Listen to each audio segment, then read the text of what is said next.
Good morning, everyone. It's breakfast time. I'm having, as you can see, I've already had a bite, a muffin with some cheese on the top, and this is my second cup of coffee. I do have my YouTube up, and I'm going to be obviously, as she's my favorite, Coffee with Kate. So let's click on. We'll get rid of this ad as soon as it comes in. I like how I have my coffee. It's really nice and strong. Just a little bit of milk over the top.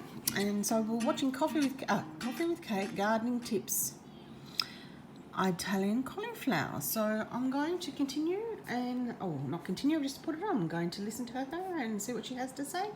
And I'll let you know what we're doing for the rest of the day. Okay guys, had my breakfast now. Thought I'd actually make a banana log cake. This recipe has been around for many years, probably about 15-20 years now. So that's why this book has got so much bits and pieces all over it from where we've actually been opening it, shutting it and all the rest of it. It's just a book where we write down our recipes. So in making this banana log cake, as you can see here, it tells us we need 4 ounces of butter, 4 ounces of sugar, 2 eggs, 8 ounces of self-raising flour, 5 ounces of milk, and 3 bananas. You can see there that the actual writing has faded out a lot also. I best transfer this into one of my new planners for cooking so we get to keep this recipe.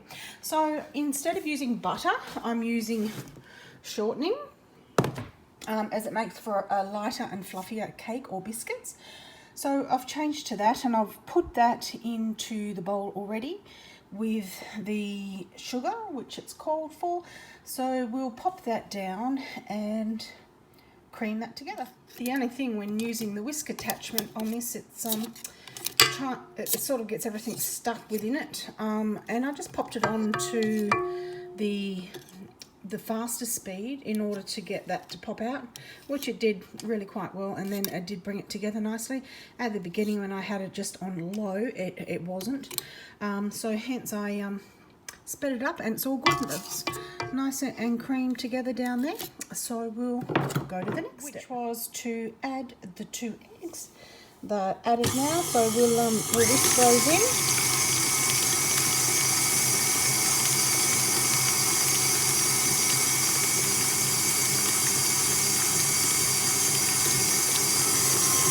Might just need to scrape down the sides of the bowl. That's better. As the shortening is a little bit different in consistency, obviously, to butter, it doesn't mix in as well at this point. Add in the flour. Now everything seems to be in ounces, as you would have seen. Now if you don't have scales, and I'm just too lazy to get out my scales, it's just a heaped tablespoon of ingredients, which makes roughly an ounce. It doesn't have to be precise. You can just add a little bit more flour or more milk as you go along if you think it needs it.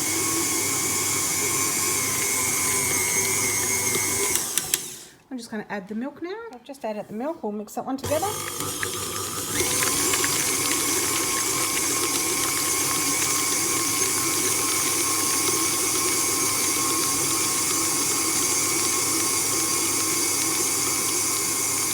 Add a bit more milk. Okay, you can see that it's coming together better now. So it just takes that little bit of time. We're going to...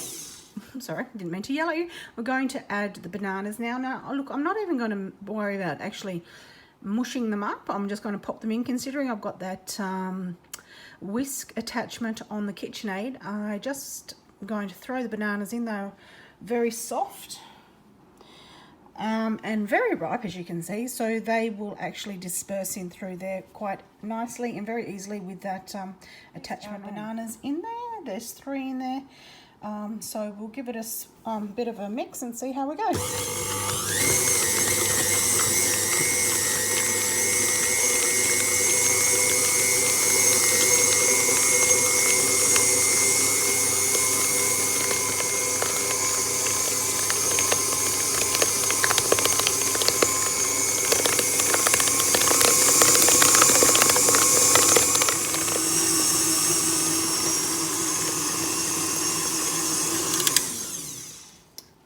so that's our batter done. As you can see, it's let me lift that up. It's really nice and creamy and thick. Really, really simple recipe. Basic ingredients. I'll work out the costings for it shortly and let you know, but this is going to be a really nice moist cake. I'm going to pop it in its container and pop it in the oven. Okay, so our tray is ready to go and to have our batter poured in. So that is going to be coming into here right now. As you can see, I've put in the baking paper as well as spraying it with just canola oil non-stick cooking spray, just to ensure that it actually comes out nice and easy. Alrighty, so our batter is now in our pan and it's about to go in the oven, and I'll show you when it actually cooks and comes back out what it actually looks like. On a side note, I forgot to show you, these are the donuts I made yesterday. Not overly impressed with them at all. They're quite dense. Obviously when you're making donuts you like them to be quite fluffy. So I don't know if that had to do with the raising, the time that it took to actually rise. They did puff up, however, one lot didn't, as well as the other, and it was quite dense and wasn't as smooth as batter as what the other was. And I think maybe, like when you look at these ones, you can see that they've actually risen because they've got those grooves in them. Although these ones, you know, they're cut smaller, that they didn't rise as much. But anyhow, you've got to give these things a try and see what you think. I don't think I would be making them again, and if I do, as this was my first go at it, well, in saying that, I probably should give it another go just to see if it was actually that it didn't rise quite as much as I would have liked it to or whatnot. But maybe I'll give it another go, not just yet, because I'm a little disappointed and deflated that these guys didn't turn out as well as I thought they would. Okay, so our cake is cooked. As you can see, my oven actually cooks a little bit hotter on one side than the other, being that we've got that little mark there, but I get that on anything and everything I do. So anyhow, this is it cooked. We'll take it out of the pan and ice it and then pop that. Well, it just slid right out of that pan, left everything behind, so it was greased really well. That non-stick spray and the parchment paper or the baking paper there did a brilliant job. Okay, we'll back the right way up. Did that really easily. Just get another tray, pop it on like that, and then flip it over. As simple as that. Don't have to burn your fingers or break your cake in doing so. Now guys, I have had this in my cupboard, which is why I'm using the actual already made chocolate frosting from Betty Crocker. I'm using that, as I say, because it was in my cupboard. With being frugal, I do have a lot of ingredients in there, such as icing sugar and milk and butter and things like that to make my own.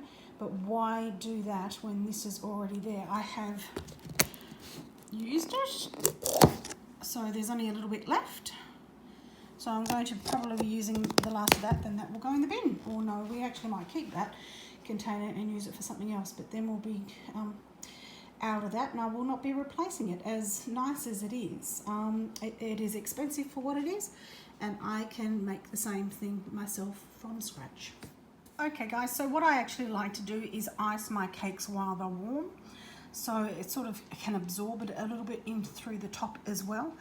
I also melted the Betty Crockers, see, we've emptied it pretty much, in the microwave, so it was more of a fluid consistency, easier to pop on. Now I'm not telling you how to ice your cake or anything like that, I'm just telling you precisely what I do. So anyhow, that's exactly what I do. So that cake is all done and ready to be eaten.